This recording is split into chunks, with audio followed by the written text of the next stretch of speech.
அன்பான என்னுடைய தாய் தமிழ்நாட்டு மக்களுக்கு அன்பான வணக்கங்கள். இன்பமே சூழ்க, எல்லோரும் எப்போதும் சிறப்பாக வாழ்க. சரிங்க, என்னன்னு பாத்துக்கிட்டீங்கன்னா நிறைய பேர் வந்து என்னோட கமெண்ட் பாக்ஸ்ல நினைச்சுக்கிட்டாங்க நான் வந்து தமிழ்நாட்டுல உள்ள பெண் வந்து இங்க மலேசியால வந்து இருக்கேன் அப்படின்னு நினைச்சுட்டு இருக்காங்க.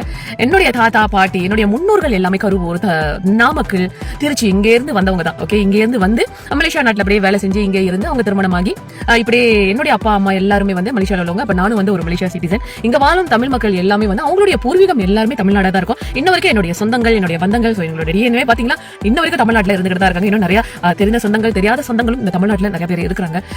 ஒரு தமிழ்நாட்டு அந்த ரத்தம் வந்து கண்டிப்பா நம்ம உடம்புல இருக்கலையா, அங்க ஏதாவது ஒரு விஷயம் நடக்கும்போது கண்டிப்பா இங்க நம்மளுடைய மனசு அங்க துடிக்கும்.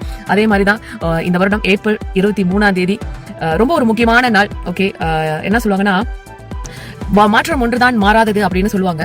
எல்லா விஷயத்திலும் ஒரு மாற்றம் இருக்கணும். அந்த மாற்றம் நம்மளுக்கு எந்த வகையான ஒரு மாற்றங்களை கொண்டு வருது அப்படின்றது இந்த மக்கள் அதை தீர்மானிக்கணும். சரியா, அதை மக்கள் தீர்மானிக்கணும். நல்ல சிந்தித்து செயல்படுங்க, சிந்தித்து நல்ல ஒரு முடிவா எடுங்க, நல்ல ஒரு தலைவரை தேர்ந்தெடுங்க. சரியா, இன்பமே சூழ்க, எல்லோரும் வாழ்க, நல்லதே நடக்கும், வெற்றி நிச்சயம், வெற்றி நமது. அதே மாதிரி கமெண்ட் பாக்ஸ்ல வந்து அக்கா ஓட்டு போட வந்துடுங்க, அங்க இருந்துகிட்டு பேசாதீங்கன்னு சொல்லாதீங்க.